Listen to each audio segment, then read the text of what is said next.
Kethver stood before the massive viewing screen in the High Council chamber. The crystal walls around him glowed with soft blue light, casting shadows across his pale green skin.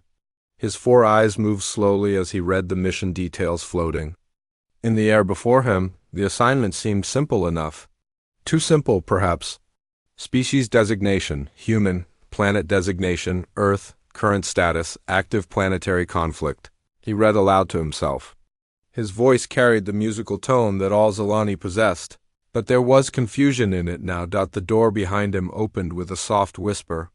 Council member Threndel entered, her silver robes flowing behind her. She was old, even by Zilani standards. Her skin had turned almost white with age, and her movements were slow but deliberate. "You seem troubled, Observer Kethver," she said. Moving to stand beside him, Kethver turned 2 of his eyes toward her while keeping the other 2 on the mission briefing. "The assignment is straightforward.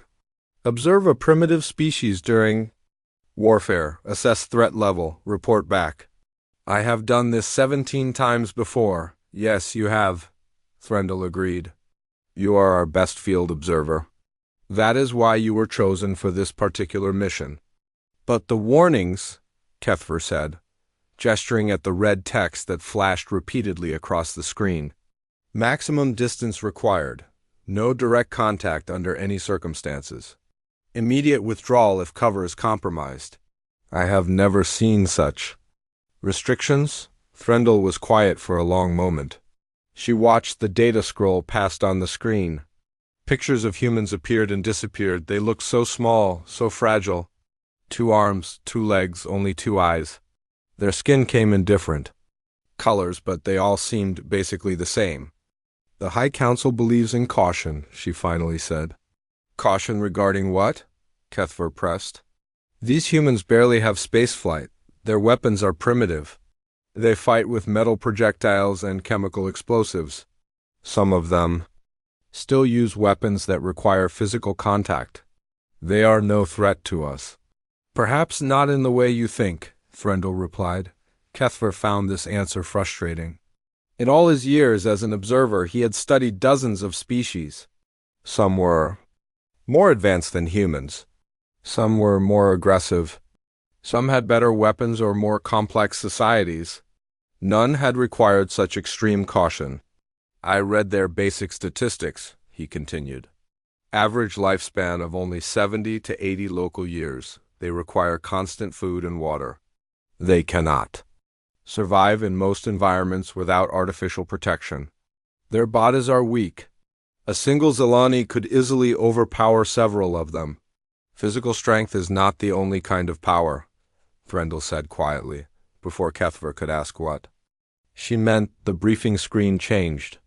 New text appeared, marked with the highest security classification. Kethver had to press his palm against the scanner to access it. The file was thin, too thin for such a high security rating. It contained only basic information about 3 previous observation missions to Earth. All 3 had been terminated early. All 3 observers had requested immediate transfer to other duties upon their return.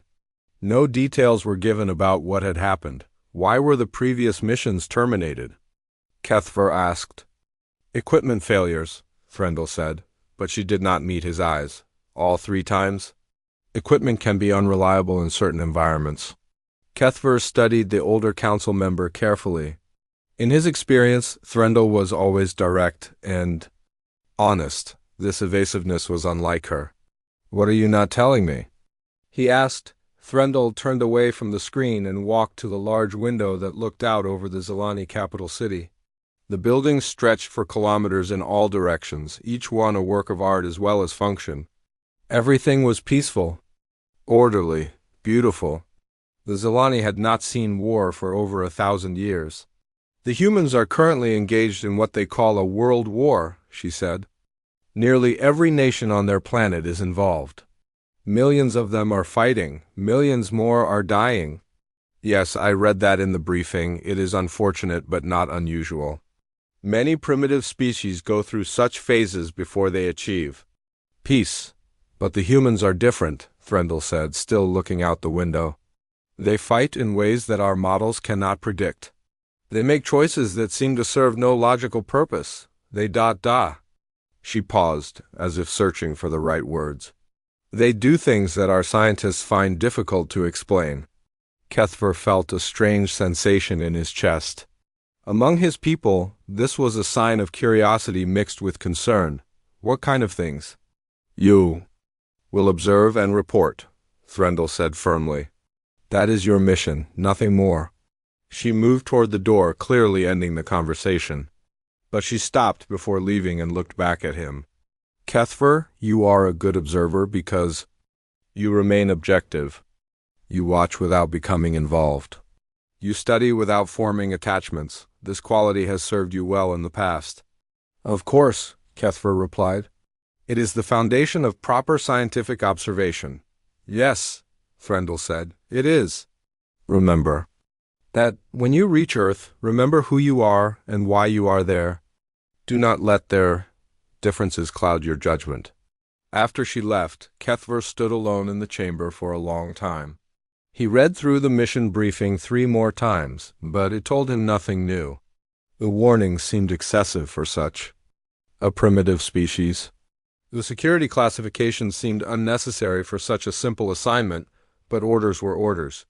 In 3 days, he would board his observation ship and travel to Earth. The journey would take 2 weeks through hyperspace. Once there, he would establish a cloaked observation post in orbit around the planet and begin his study. The mission parameters were clear. He would observe human warfare from a safe distance. He would document their tactics, their technology, their social structures during conflict. He would assess whether they posed any potential threat to galactic peace. After 30 days, he would compile his report and return home. It should have been routine work. Kethver had done it many times before with other species. Some had been more interesting than others, but none had been particularly challenging.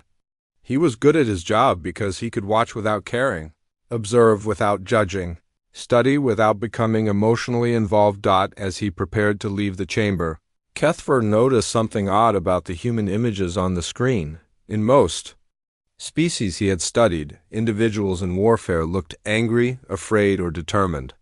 These humans showed those emotions too, but there was something else in their faces, something that was harder to identify.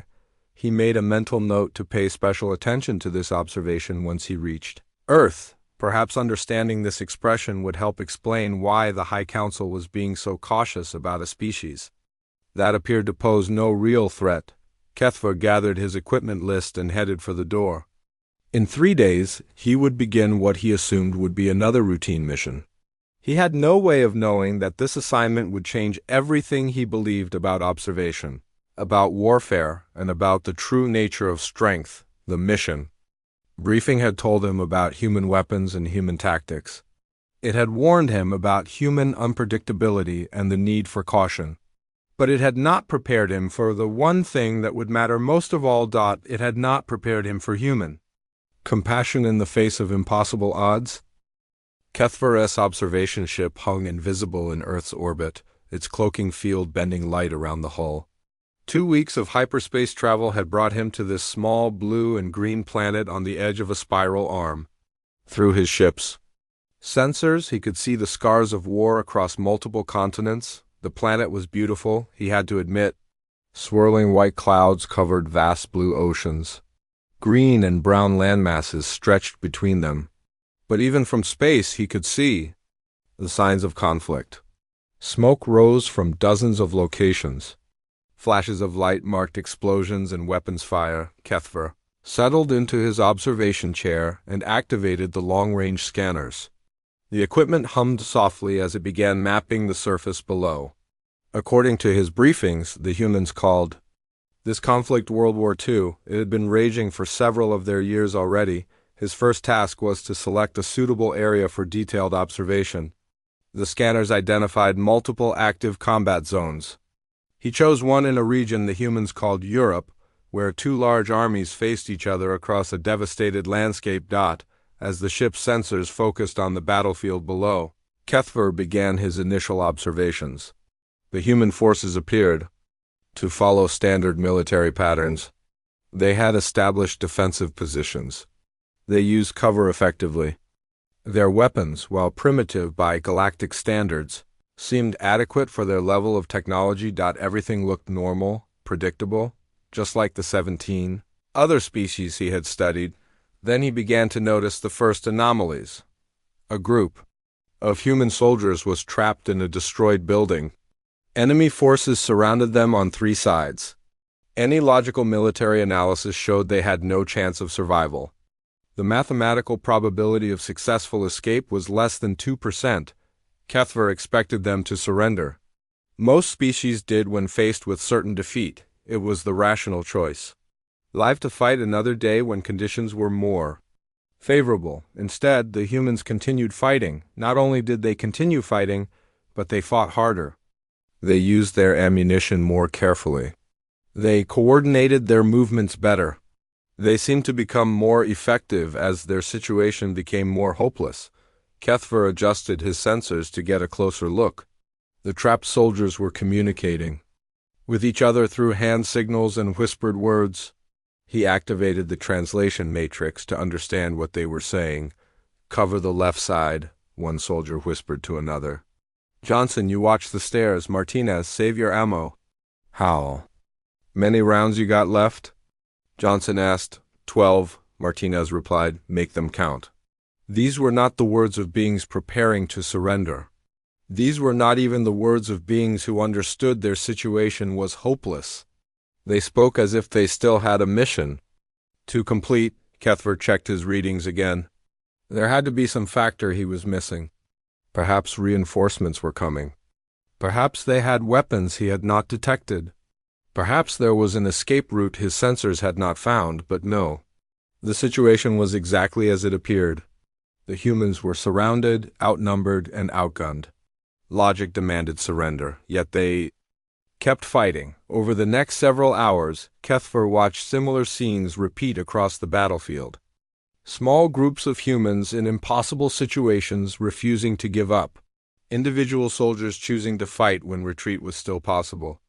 Most puzzling of all, humans deliberately putting themselves in danger to help other humans. He observed one incident that made no sense at all. A human soldier saw that his companion had been wounded and could not move. The logical action would be to leave the wounded soldier and save himself. Instead, the healthy soldier ran across open ground under enemy fire to reach his friend. The probability of survival for such an action was less than 30%. The wounded soldier was likely to die anyway from his injuries. There was no strategic benefit to the rescue attempt. No logical reason for the risk, but the soldier did it anyway, and somehow, impossibly, both humans survived. The healthy soldier carried his wounded friend to safety, taking 3 hits from enemy weapons in the process, but continuing to move until they reached cover. Kethver ran the scenario through his computer model 17 times. Every simulation showed the same result. The rescue should have failed. Both soldiers should have died, but they lived. As the day progressed, Kethver documented dozens of similar incidents. Humans making choices that violated every principle of logical warfare. Humans surviving situations that should have killed them. Humans working together in ways that seemed to multiply their effectiveness beyond what their individual capabilities should have allowed. The strangest part was their emotional responses. Most species became less effective in combat as stress increased. Fear and pain typically reduced performance and decision-making ability. Humans seemed to work differently. The more desperate their situation became, the more fierce their determination grew. The more they were threatened, the more they seemed to care for each other. During a particularly intense battle, Kethver watched a human commander make a decision that defied all military logic. His forces were outnumbered 3-1. The enemy had better positions and superior firepower. A tactical retreat was clearly the correct choice. Instead, the commander ordered an attack. Not just any attack, but a direct assault on the strongest enemy position. His soldiers followed the order without question, even though they could see the odds against them. Kethver was certain he was about to witness a massacre. Instead, he watched something that his training had not prepared him for. The human attack succeeded not because of superior weapons or tactics, But because of something his instruments could not measure, the humans fought with an intensity that seemed to come from somewhere. Beyond physical capability, they covered each other's movements without being ordered to do so. They shared ammunition and medical supplies automatically. When one fell, others immediately moved to take his place. They fought as if they were not separate individuals but parts of a single organism. The enemy forces, despite their advantages, began to fall back. Within 2 hours, the humans had captured positions that should have been impossible to take. Kethver checked his equipment repeatedly. Something had to be malfunctioning. The readings made no sense according to any military theory he knew, but the equipment was working perfectly. The impossible was happening right in front of him. As night fell over the battlefield, Kethver tried to compile his observations into a coherent report. But every time he began to write, he found himself staring at data that contradicted itself. Humans were physically weak, yet they accomplished feats of strength that should have been beyond them. They were outnumbered and outgunned, yet they won battles they should have lost. They made choices that served no logical purpose, yet those choices somehow led to success. Most disturbing of all, they seemed to be motivated by something other than personal survival. They fought not just for victory, but for each other. They risked their lives not for strategic advantage, but because they could not bear to let their companions suffer. Kethver had observed many species in conflict. He had seen courage and cowardice, intelligence and stupidity, victory and defeat. But he had never seen anything like this. A soft alarm chimed in his observation chamber. One of his sensor arrays was showing irregular readings, probably just interference from the electromagnetic pulses generated by human weapons. Such equipment failures were common when observing primitive warfare. He ran a diagnostic check on the faulty sensor. The results showed minor damage to the primary scanning matrix. Nothing serious, but it would need repair to maintain the precise readings required for proper observation. Kethver sighed and began preparing to move his ship to a repair orbit. As he did, he glanced one more time at the battlefield below. The humans were still fighting. Even in the darkness, even after a full day of combat, even with their losses mounting, they continued their impossible war. Tomorrow he would resume his observations. Tomorrow he would try again to understand what made these creatures so different from every other species he had studied. He had no way of knowing that tomorrow his equipment failure would force him much closer to the humans than any Zelani observer had ever been, and that closeness would change everything he thought he knew about warfare, about logic, and about what it truly meant to be strong. The explosion came without warning. Kethver was adjusting his sensors when the massive artillery shell detonated less than a kilometer from his cloaked ship. The electromagnetic pulse from the blast overloaded 3 of his primary systems at once. Warning lights flashed across his control panel as his ship began to fall toward the planet's surface. He fought with the controls, trying to stabilize the descent. The cloaking field flickered on and off, making his ship visible for brief moments before hiding it again. The anti-gravity generators were failing.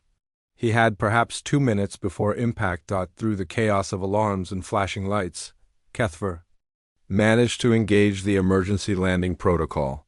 The ship's computer selected the safest available landing zone and fired the last of the maneuvering thrusters. The ship hit the ground hard, skidding across a field of mud and broken concrete, before coming to rest against a pile of rubble that had once been a building.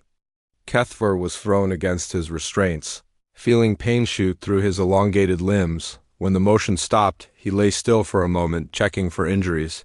His left arm ached where it had struck the control panel. Green blood seeped from a cut on his forehead. But he was alive. The ship's systems were not so fortunate. Nearly everything was offline. Life support was running on emergency power. The cloaking field was completely dead. Worst of all, his communication array was destroyed. He could not call for rescue. Kethver activated the external sensors to assess his situation. What he saw made his stomach clench with fear. His ship had crashed in the middle of the battlefield he had been observing. Human soldiers from both armies were less than 500 meters away in either direction. The fighting was still going on around him. Explosions shook the ground every few minutes, according to every protocol he had ever learned. He was in a catastrophic first contact situation. An advanced alien craft had appeared on a primitive planet during wartime. The humans would either capture him for interrogation or kill him as a threat. He tried to restart the cloaking field, but the generators were too badly damaged. He tried to send a distress signal to the Zelani fleet, but the communication array was completely destroyed. He checked the ship's self-destruct system, but even that was offline. Kethver was trapped. As he sat in his damaged ship, trying to think of options, he heard voices outside. Human voices, speaking in the language his translator had been programmed to understand. "What the hell is that thing?" one voice said. "I don't know. Looks like some kind of aircraft, but I've never seen anything like it. Could be German, some kind of new secret weapon. Doesn't look German to me. Doesn't look like anything from this planet." Kethver's hearts began beating faster. The humans had found him. According to his training, he should prepare for capture or death. Most primitive species reacted to unknown threats with violence. Through his ship's cameras, he could see 3 human soldiers approaching carefully. They wore the uniform of the army he had been observing, the ones the translation matrix identified as Americans. Their weapons were ready, but they moved slowly, cautiously. The leader was a young male with dark hair and a face marked by several days of combat. His name tag read Marcus. He gestured for his companions to spread out as they got closer to the ship. "Hello in there," Marcus called out. "If anyone's alive, we're not going to hurt you. But you need to come out where we can see you." Kethver was surprised by the tone. It was cautious but not hostile. Most species he had studied would have opened fire immediately on an unknown craft. "We know you're in there," Marcus continued. "We can see lights moving around. Just come out slow, with your hands up, and nobody gets hurt." Kethver faced an impossible choice. He could stay in the ship and hope the humans would leave. But the ship was badly damaged and clearly visible. Sooner or later, more humans would arrive. Eventually, they would force their way inside. Or he could surrender and hope that human curiosity was stronger than human fear. Before he could decide, another explosion rocked the area. This one was much closer. Dirt and debris rained down on his ship. Through the cameras, he could see Marcus and his soldiers taking cover. "Damn it," Marcus shouted. "German artillery's got our range. We need to move." One of the other soldiers, a younger man with red hair, pointed at the ship. "What about the aircraft?" "We can't just leave it," the third soldier said. "If it's some kind of enemy weapon." Marcus looked around at the incoming artillery fire, then back at the ship. Kethver could see him thinking, weighing options just like any military commander would. "Wilson, go back and tell Captain Rodriguez what we found," Marcus decided. "Tell him we need a tech team out here to check this thing out. Thompson, you stay with me. We're going to try to talk to whoever's inside." "Sarge, we should get out of here," Thompson said nervously. "That artillery's getting closer." "Not without knowing what this thing is," Marcus replied firmly. Another shell exploded even closer. The blast wave shook Kethver's ship and threw all 3 humans to the ground. When they got up, Kethver could see that Thompson had been hurt. Blood ran down his face from a head wound. This was the moment that changed everything. Kethver thought he knew about humans. Instead of retreating to safety, Marcus immediately moved to help his wounded companion. But more than that, he made a decision that violated every principle of military logic Kethver had ever studied. "Aircraft, if you can hear me," Marcus shouted toward the ship. "My soldier is hurt. I'm going to call for a medical ceasefire. If you need help too, now's the time to come out."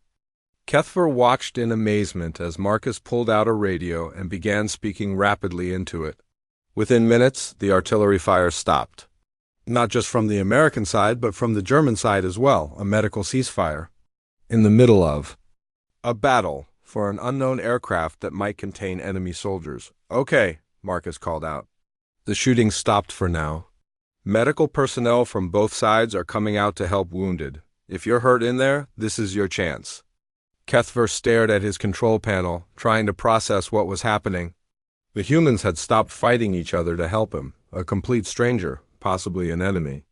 They had no idea who or what he was, but they were treating him as someone who might need medical assistance. Another decision point. But this time, Kethver found himself thinking not about protocols or procedures, but about the wounded human soldier outside his ship. Thompson was bleeding and needed help. Marcus was trying to take care of both his own soldier and a complete unknown at the same time. Slowly, carefully, Kethver activated the ship's external speakers. "I am coming out," he said in English, hoping his translator was working properly. "I am injured, but not critically. I am not a threat." He could see the three humans tense up when they heard his voice. The accent was wrong, the pronunciation strange. But Marcus nodded and gestured for his men to lower their weapons slightly. "Come out slowly," Marcus called back. "Hands where we can see them." Kethver took a deep breath and opened the ship's door. The first thing that hit him was the smell.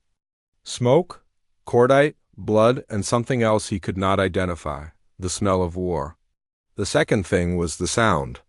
Even during the ceasefire, he could hear distant gunfire, explosions, and the cries of wounded soldiers. The third thing was Marcus's face when he got his first clear look at an alien. For a moment, both species stared at each other in complete silence. Kethver saw shock, fear, and confusion in the human's eyes, but he also saw something else. Something that his training had never prepared him to recognize. He saw concern. Not for what Kethver might do to them, but for what might happen to Kethver. "Jesus Christ," Thompson whispered, blood still running down his face. "What the hell are you?" "I am an observer," Kethver said carefully. "I was studying your species. From a distance, my ship was damaged." Marcus looked back and forth between the clearly alien being and his wounded soldier. Then he made another decision that defied every military manual ever written. "Okay," he said. "Observer or not, you're hurt, and you're stuck here. Thompson needs medical attention, and by the look of you, so do you. We're all going to walk out of this field together, and we're going to figure out the rest later." "But, Sarge," Thompson protested, he's not human." "No," Marcus agreed, checking the bandage he had wrapped around Thompson's head. "He's not, but right now, that doesn't matter. Some things are bigger than the war." As they began walking toward the medical station that had been set up in the temporary ceasefire zone, Kethver found himself thinking about those words. Some things are bigger than the war. It was a concept that made no logical sense. War was the ultimate test of survival. It demanded total commitment, total focus, total dedication to defeating the enemy. There could be nothing bigger than war, and yet, here was a human soldier proving that statement wrong simply by living it. Kethver had come to Earth to study human warfare. Instead, he was discovering something far more significant. He was discovering human compassion. The human field hospital was nothing like the medical facilities on Kethver's homeworld. Canvas tents stretched across a muddy field. The air smelled of antiseptic, blood, and unwashed bodies. Wounded soldiers lay on stretchers everywhere. Some moaning in pain, others lying too still, but what struck Kethver most was the activity. Doctors and nurses moved between the wounded with quick efficiency. They worked on friend and enemy alike. German soldiers with red crosses on their helmets worked alongside American medics. No one asked which side a wounded person belonged to before treating them. Dr. Sarah Chun, a small woman with tired eyes, had examined Kethver's injuries with the same care she gave to human patients. She cleaned his wounds, bandaged his cuts, and checked his vision and reflexes. She asked questions about his physiology that he answered as best he could. "Your bone structure is different," she said, wrapping a bandage around his arm. "But the principles seem similar. This should heal properly if you keep it clean. You are not afraid of me?" Kethver asked. Dr. Chun paused in her work and looked at him directly. "Should I be? I am not human. I am from another world. Most species react to unknown life forms with fear or aggression." "Are you here to hurt us?" she asked simply. "No, I was only observing. Then why would I be afraid?" She finished tying the bandage and moved to check on Thompson, whose head wound she had stitched closed an hour earlier. I've got enough real problems to worry about without inventing new ones. Kethver watched her work for the rest of the day. She treated a German soldier with a broken leg, setting the bone and applying a cast with the same skill she used on an American soldier with shrapnel wounds. When supplies ran low, she shared what she had equally among all patients. "Why do you help the enemy soldiers?" Kethver asked during a brief break. Dr. Chun looked surprised by the question. "They're not my enemy. They're wounded people who need medical care." But they were trying to kill your soldiers a few hours ago." "A few hours ago, yes. Right now, they're patients. When they're healed, they'll probably go back to fighting. But that's not my concern. My job is to heal people, not to judge them." As evening approached, Kethver witnessed something that challenged every military theory he had ever studied. A group of German soldiers approached the medical station under a white flag. They were carrying one of their wounded companions, who was too badly hurt to move. The logical response would be to turn them away or take them prisoner. Instead, Dr. Shun immediately began treating the wounded German while his companions waited nearby. American and German soldiers stood only a few meters apart, weapons lowered, while their medics worked together to save a life. "This is not normal military behavior," Kethver said to Marcus, who was sitting nearby having his own minor wounds treated. "Normal for who?" Marcus asked. "For any species I have studied. You do not behave according to standard warfare patterns." Marcus was quiet for a moment, watching a German medic teach an American nurse how to properly splint a certain type of fracture. "You know what I think?" Marcus said finally. "I think maybe your standard patterns are wrong." That night, Kethver lay on a cot in the medical tent, staring at the canvas ceiling. His emergency communication device had enough power for one message to the Zolani fleet. He should report his situation and request immediate extraction. Instead, he used the device to access the classified archives he had wondered about earlier. His observer credentials gave him access to files that had been sealed when he received his original briefing. What he found changed everything. The first previous mission to Earth had been conducted by Observer Melther 3 years earlier. His official report was brief and technical, but buried in the archive files was his personal log recorded after his return. "I do not understand what happened to me on the human world," Melther had written. "I maintained proper distance. I followed all protocols. But something about their behavior during warfare affected my ability to remain objective. I found myself ... caring about the outcome of their conflicts, caring about individual humans I had observed. This emotional involvement compromised my scientific objectivity. I request reassignment to any other duties." The second mission report was similar. Observer Ithgal had lasted only 18 days before requesting emergency extraction. His personal log was even more disturbing. "The humans have a quality that I cannot properly describe," Ithgal wrote. "They make choices that serve no logical purpose except to help others. I observed a human soldier throw himself on an explosive device to save his companions. The mathematical probability of survival was 0. He knew he would die. He did it anyway. I found myself unable to continue observing such acts without wanting to ... How? This emotional contamination makes me unfit for objective scientific work." The third mission had ended even more abruptly. Observer Kendall had lasted only 12 days. "I understand now why the High Council limits contact with humans," his final log entry read. "It is not because they are dangerous to our bodies or our technology. They are dangerous to our detachment. Once you see humans choose compassion over logic, sacrifice over survival, hope over reason ... you cannot go back to being just an observer. You cannot watch suffering without wanting to end it. You cannot see courage without wanting to support it. The humans have infected me with something I can only call ... hope. I am no longer capable of objective analysis." Kethver read these reports 3 times, trying to understand what they meant. All 3 observers had been experienced professionals. All 3 had followed proper protocols. All 3 had been compromised by something they could not explain. The next morning brought new revelations. Kethfer woke to find the German soldiers from the night before working alongside American troops to dig graves for the dead from both armies. They worked in silence, but they worked together. "Why are they doing this?" Kethfer asked Dr. Chun.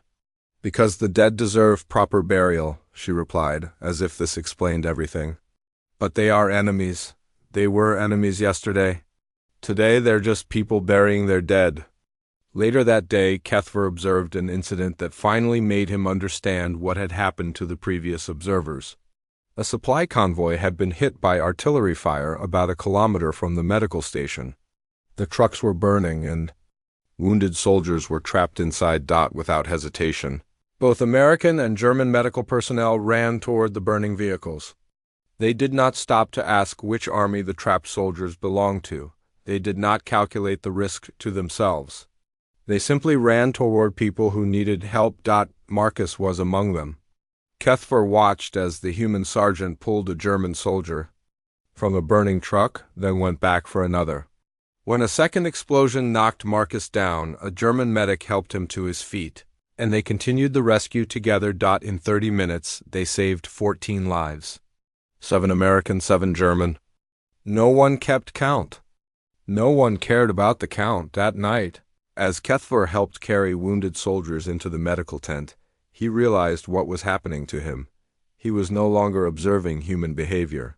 He was participating in it. He was caring about the outcome. He was hoping the wounded would recover. He was proud of the humans who risked their lives to save others. These emotions made no scientific sense. They served no logical purpose. They compromised his objectivity just as they had compromised the 3 observers before him, and yet, for the first time in his professional career, Kethfer felt like he was doing something important. The next morning brought news that would force him to make the most difficult decision of his life.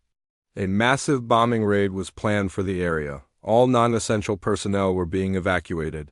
The medical station would have to be moved, along with all the wounded who could be transported, but some of the wounded were too badly hurt to move.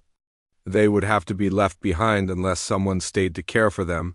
Dr. Chun volunteered immediately. So did Marcus. So did 3 German medics and 2 American nurses. They all knew they would probably die when the bombing started. They all knew that staying meant almost certain death. They stayed anyway. "I don't understand," Kethfer said to Marcus as they prepared the medical shelter for the coming attack. "You could leave. You could live. Why do you stay?" Marcus looked at the wounded soldiers lying around them.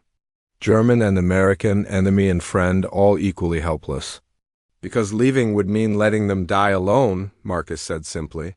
"And I can't do that." Kethfer stared at this human who was choosing certain death over abandoning wounded enemies. He thought about the 3 previous observers who had been compromised by human compassion. He thought about his own mission to assess whether humans were a threat to galactic peace. Now he understood the truth. Humans were not a threat because of their weapons or their aggression. They were a threat because once you witnessed their capacity for love in the face of impossible odds, you could never again be content with just watching. You had to choose whether to help or to walk away, and walking away became impossible. The bombing began at dawn. Kethfer crouched in the reinforced medical bunker as explosions shook the earth around them. Dust fell from the ceiling with each blast. The wounded soldiers lay on stretchers, some unconscious, others trying not to show their fear. Through the small window, he could see the sky filled with aircraft. Wave after wave of bombers passed overhead, dropping their deadly cargo across the battlefield. The sound was deafening. The ground trembled constantly. Dr. Chun moved between her patients, checking bandages and adjusting medications. Her hands were steady, despite the chaos around them. Marcus sat beside a young German soldier who was crying for his mother. He held the boy's hand and spoke softly in broken German. "Ease word ails gut," Marcus whispered. "Everything will be okay." The German boy, no more than 18 years old, squeezed Marcus's hand tighter with each explosion. They both knew Marcus was probably lying. Nothing was going to be okay. But the lie was kind, and kindness mattered more than truth in this moment. Kethfer watched this scene and felt something break inside his chest. In his observation training, he had learned to document suffering without feeling it. He had studied death and pain as abstract concepts to be measured and categorized, but this was not abstract. This was real people facing real death with real courage. A particularly close explosion threw everyone to the ground. When the dust settled, Dr. Chun was bleeding from a cut on her forehead. She wiped the blood away and immediately went back to checking on her patients. "Doctor," Kethver said, moving to her side, "you should treat your own wound." "It's not serious," she replied, adjusting an IV line for an unconscious American soldier. "These people need help more than I do. The bombing will continue for hours. We may not survive." Dr. Chun looked at him with tired but determined eyes. "Then we'll take care of them until we can't anymore." "That makes no logical sense." "Logic doesn't matter here," she said simply. "Only love matters." Another wave of bombers passed overhead. The explosions were getting closer. Through his enhanced hearing, Kethver could detect the whine of falling bombs that would impact very near their position. This was the moment. His final choice. He pulled out his emergency communication device. It had enough power for one message. To the Zolani rescue ship that was certainly looking for him by now. One message that would bring immediate extraction, safety, return to his normal life of detached observation. All he had to do was send a simple distress signal with his location. Instead, he activated the device's recording function and began his final report to the High Council. "Observer Kethver, Mission Day 15, final report," he began, his voice steady despite the explosions around him. "I have completed my assessment of the human species during warfare. My conclusions will disturb the Council, but they must be recorded." A bomb exploded less than 50 meters away. The bunker shook violently. One of the German wounded cried out in pain. Without thinking, Kethver moved to comfort him, continuing his report while holding the soldier's hand. "The humans are not dangerous because of their weapons or their aggression," he continued. "Their technology is primitive. Their military tactics are often illogical. By any standard measure of combat effectiveness, they should be easily defeated." Marcus looked up from the boy he was comforting. "Who are you talking to?" "My people," Kethver replied. "I am making my final report. About us? About what you are. About what you do to others who watch you." Marcus nodded and went back to whispering comfort to the wounded German boy. Kethver continued his report. "The humans are dangerous because of their capacity for compassion. They make choices that defy logical analysis. They risk their lives for strangers. They care for enemies. They choose hope over reason, sacrifice over survival, love over logic." Dr. Chun had moved to the window to assess the damage from the latest explosion. She turned back with a grim expression. "The main support beam is cracked," she said quietly. "Another direct hit and this place will collapse." "Then we should evacuate the ones who can be moved," Marcus suggested. "Where?" Dr. Chun asked. "The bombing covers several kilometers. There's nowhere safer than here." Kethver watched them discuss their impossible situation with calm determination. They were going to die, and they knew it. But they were going to die trying to save others. He resumed his recording. "I understand now why the previous observers were compromised. It is impossible to witness human compassion without being changed by it. Once you see a human choose to care for others at the cost of their own life, you cannot remain detached. You cannot go back to being just an observer." The bombing pattern was shifting closer. Each explosion was nearer than the last. Through his enhanced senses, Kethver could calculate the precise trajectory. The next wave would hit directly overhead. "The humans have a saying," he continued into his recording device. "Some things are bigger than the war." I did not understand this concept initially. War is the ultimate test of survival? How could anything be bigger than war? He looked around the bunker at the humans caring for wounded enemies while death fell from the sky above them. "Now I understand. Love is bigger than war. Compassion is bigger than survival. Hope is bigger than logic. The humans know this instinctively. They live it without question. And once you witness it, once you truly see it, you cannot unknow it. The whine of falling bombs grew louder. This was the final wave. The one that would determine whether any of them survived. Dr. Chun knelt beside a wounded American soldier who was conscious and afraid. "What's your name, soldier?" "Private Williams, ma'am," the young man replied. "Well, Private Williams, I want you to know that you fought bravely, and your friends will remember you with honor. Are we going to die, Doc?" Dr. Chung smiled at him with genuine warmth. "I don't know, but if we do, we're not going alone. We're all here together." Kethver felt tears forming in his eyes, a biological response he had never experienced before. He finished his report as the bomb screamed down toward them. "My final assessment is this. The humans should not be quarantined because they are a threat to galactic peace. They should be quarantined because they are a threat to galactic indifference. Once other species encounter human compassion, they will be changed. They will care about things beyond their own survival. They will want to help instead of just observe."